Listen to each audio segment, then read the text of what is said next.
Hi, I'm Kimberly Kayler, and today we are going to talk about succession planning. So, chances are, when I mention succession planning, you may think of naming an heir apparent.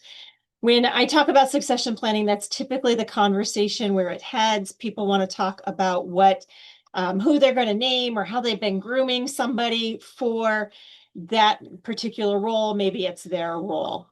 However, what I'm really going to talk about today, even though naming an heir apparent may actually be part of the plan, is how to really prepare for succession planning in general.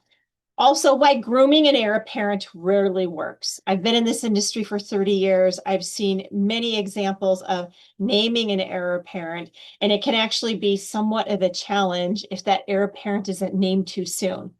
So what we need to do is actually be working towards workforce development, talent development. We'll talk a lot about that.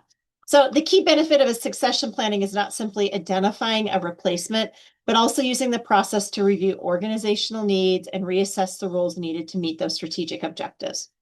So why does all this matter? Well, in terms of leadership development, about 45% of managers say their organization isn't doing enough right now to develop future leaders. So that's really key. And those talent development, those workforce development, those training programs are lacking. So the big issues here are failures to develop leadership programs, failures to be transparent about what an organization needs, and then also failure to promote from within. So key reasons that you should consider developing a succession planning, and this is really key, especially if it's something that you want to bring back to your board of directors. Risk management, stability, leadership development, and then workforce needs. So think of things for these next couple of slides in terms of that risk management and that stability. What happens if you or somebody leaves? So a unique issue we have right now in our industry, we have 5 generations in the workforce for the first time in at least modern history. Employee and member engagement is diminishing. And we're hearing that across the board with all the associations we work with. The big challenge is that membership recruitment and retention and that engagement part of it. And then matters related to financial stability of the organization. Really key that you look again at succession planning in terms of risk management. So consider, for example, right now, if the CEO of your organization, the executive director, maybe that's you, left, who is empowered to actually handle and step in day one, that very first minute? How will these roles be redelegated? And then what is the time frame?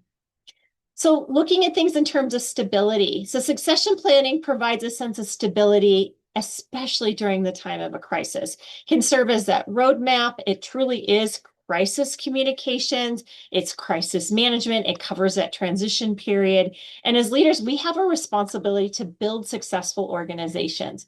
We have a responsibility not to be, the organization itself. Your organization should be bigger than you.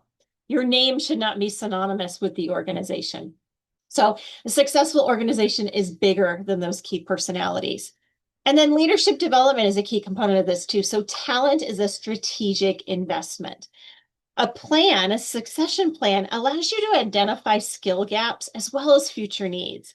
So again, if you just name that heir apparent and you're just grooming Joe, and you're not clearly looking at what the association needs, the organization needs over time, well, when you depart, Joe gets the position.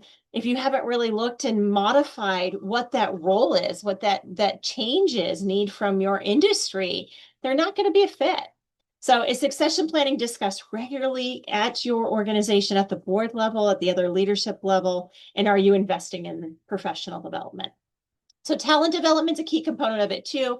Ensures the organization has the necessary talent to meet its strategic objective. It develops a pipeline of talent. It reduces the risk of leadership gaps, and it also ensures the organization has the right people to drive success. So the act of putting a succession plan together really allows you to take a laser focused look within your organization and identify the talent you need now, where those gaps are, as well as the future. And then building that talent pipeline beyond just the leadership roles. So you can see here, there's a grid, a 9-box grid that some find very helpful for actually building out talent and what they look like.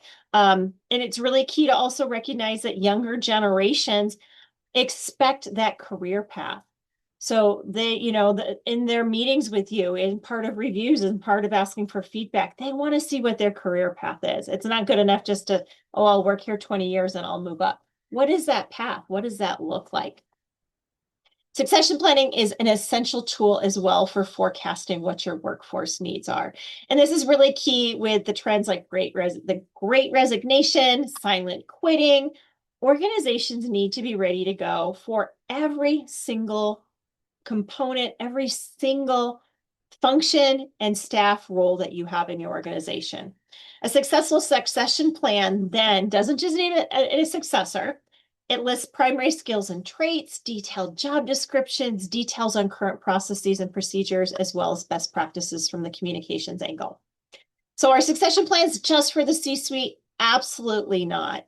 Especially with employee mobility being at an all-time high, it's really key that you have a very systematic approach to all elements, all areas of your organization. And then businesses can safeguard themselves against unexpected vacancies by having these plans in place. Okay, so we've talked a lot about the importance and why you need it. So who should be involved in developing the succession plan? Is this just something that HR is responsible for? Absolutely not. You need senior management. You may, if you're an association, you may have different members of your board involved with it, different other stakeholders, other partners, and it should definitely be a group leadership activity to spend time talking about what the needs of the organization can be. So what should the succession plan include? It should have several key elements to it, key skills and traits needed for a particular position. And that's in moment in time. So that's what it looks like right now. And then you need to use the succession plan as a chance to actually identify what you may need in the future. For example, maybe you see the membership engagement role changing quite a bit. Maybe you are looking for that VP level to have special expertise with regards to board governance. So what are those skills needed? Being very forward-looking. Job descriptions, communication best practices, communication plan, which I'll talk a little bit more about. And then also that operational knowledge, the processes, procedures, access to information. One of the most common challenges many of our clients have, and we hear this over and over again, is so-and-so left and we can't have access to Facebook or LinkedIn because we don't know what the passwords are. You need passwords for everything. So make sure you have a control document with all of that kind of information. So having these discussions at the onset really helps make sure that any sort of exit from any key team member allows you to move things through in terms of handling it versus it turning into a crisis. So what to include from that operational knowledge standpoint: access, passwords, banking, signatories, financial systems, bylaws, board minutes, etc. If it's all on Sally's desktop computer, or if it's somewhere else in the cloud, but you don't have access to it, you don't know the password, it can be a real challenge. Support team background. So who else does your organization work with? Lobbyists, financial planners, event planners, all those other vendors that you interact with. Have a control sheet, have their names, their emails, their phone numbers, etc. Processes and procedures, everything from shipping to budgeting. What does that look like? When do we do our budgeting process? Who do we pull in? How do we manage that? Databases, contracts, crisis scenarios, etc. And then it's really key that the plan also addresses balancing internal development and external hiring. I am not by no means advocating that you should only hire internal or that you should definitely hire external, but looking at that talent development, identifying gaps and when you do need to go external and where you can actually build within. So addressing risks through planning is also key too. So not all vacancies obviously have the same impact. You may have, some team members where there's some duplicity. Maybe if you're a large enough organization, you have 3 or 4 people that do the same thing or somewhat similar. But you need to make sure you have a risk analysis for all contributors within your organization. And then going forward from there, defining the must-have and the nice-to-have skill sets. We do a lot of work helping associations replace their executive directors. And I often refer to, the fallacy of trying to replace the unicorn. Somebody that came into that role, they have a lot of technical expertise. They've grown their skill set also in association management, marketing, promotion, board governance. And so when it's time to replace that person, it's hard to find the unicorn. It's hard to find the unicorn that maybe has been in the industry for 30 years and has that expertise.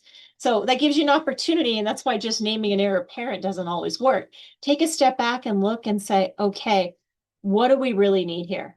Can the technical expertise actually be fulfilled by hiring a director of technical services? And what we're really looking for is an executive director that's really good on the promotion side and board governance, or the reverse. So having those conversations is key. Key components of a plan also name the interim leadership who is in charge. So if your executive director disappeared tomorrow morning, what would happen? Who calls who?